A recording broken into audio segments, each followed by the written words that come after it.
Welcome to All Things Social Security. Enjoy your video. Good afternoon, morning, or evening. I'm here still with my friend Tasha, my new friend. Okay, and she's a little tired, so I think she'll be kind of quiet. So I'm answering a question for someone who asked about submitting photo evidence. And the question is it beneficial or okay to submit photo evidence such as of your living conditions to show how the disability is impacting your living situation and daily life? My general opinion is a general no. It's not beneficial if it's photos that you or your family took. And the reason being, you're just going to take a photo of something you say happened, and all that depends on credibility. And if you said it in your function report and it's showing up elsewhere, then the actual description of how you can't clean your house anymore due to disabilities or what have you, then that's already going to be in the evidence and either believed or not believed. And the reason why I think submitting a photo is not helpful is because I don't think that an adjudicator really has the propensity to, how do I say it? Like, if they believe photos or not believe photos, people will just make up photos. There's something called Photoshop, and there's also called staging. So it's not found in the medical record. It's really not objective evidence. And you have a credibility issue. Not to say that they're going to accuse you of lying, but because there is no way to know, I don't think that is the best way to get it across. Now, on the other hand, let's say you have a very bad hygienic living situation, and maybe it's due to mental health. Maybe there's a hoarding issue, and I've had those kind of cases, and it's pretty bad. And I do think it's immensely disabling on many different aspects.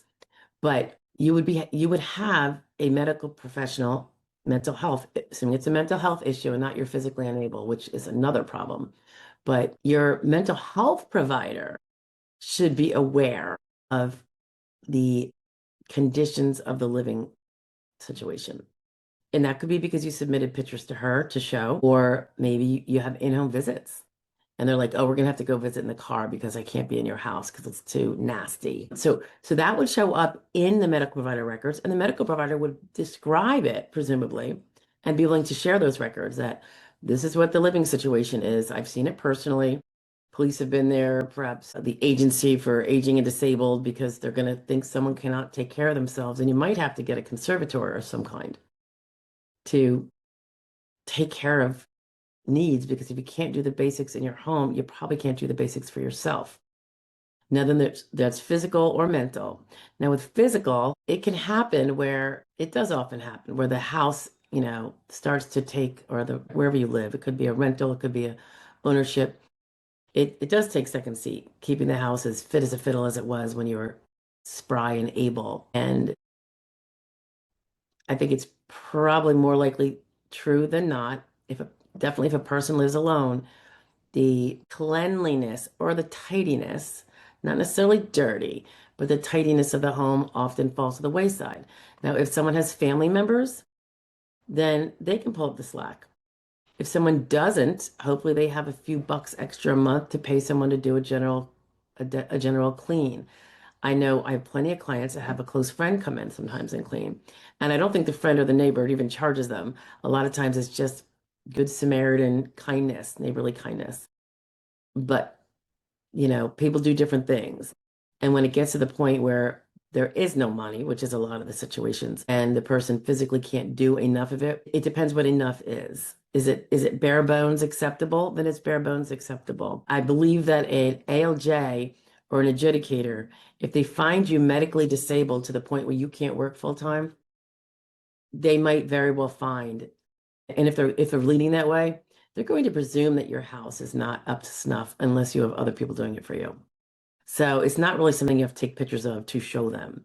Your medical evidence best do that job for you, because if you don't have the medical evidence, you can't win, and those pictures aren't going to change that story. Okay.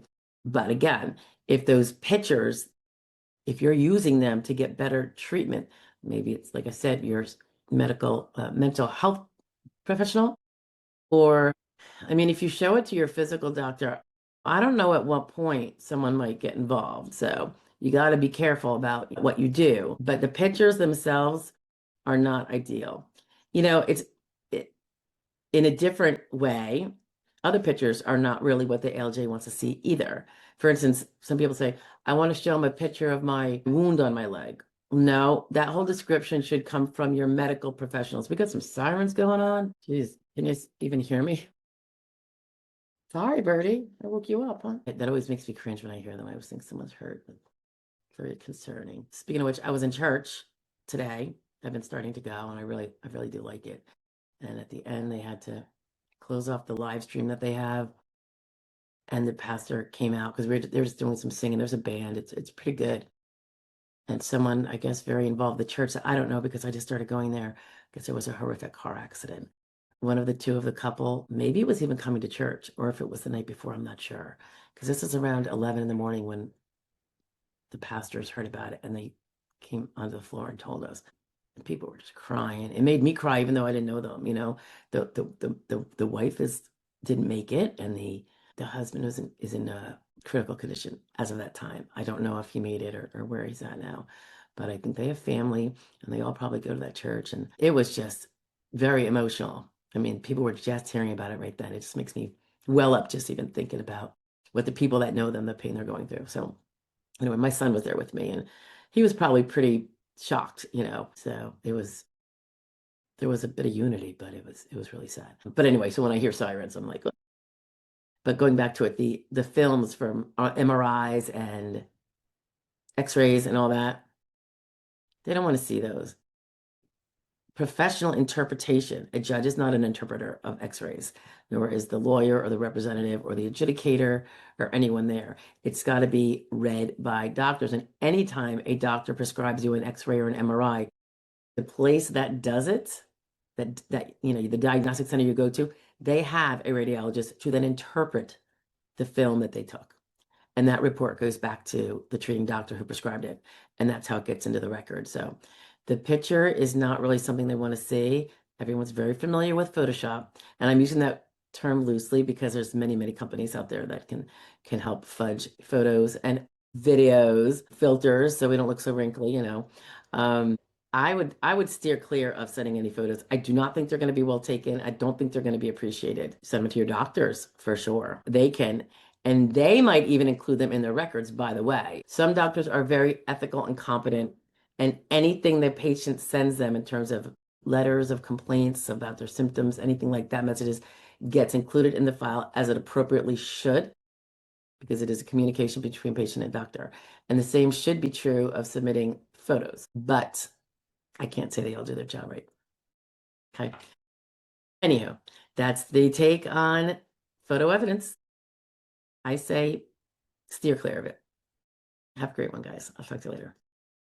Hello again. I hope you enjoyed the video. I hope it was helpful, if not just a little bit informative. In the event you have a Social Security question you want addressed, please feel free to make a comment below and ask the question, even if nothing to do with this particular video. And just a quick, again, reminder, we have our daily video shares and tips around noon every day of the week. And on Wednesdays at 1 p.m. Eastern Standard Time, we have our live Q&A session where you can come in live and enter your questions in the chat. And we all pretty much have a good time for an hour or two. I look forward to seeing you there, hopefully.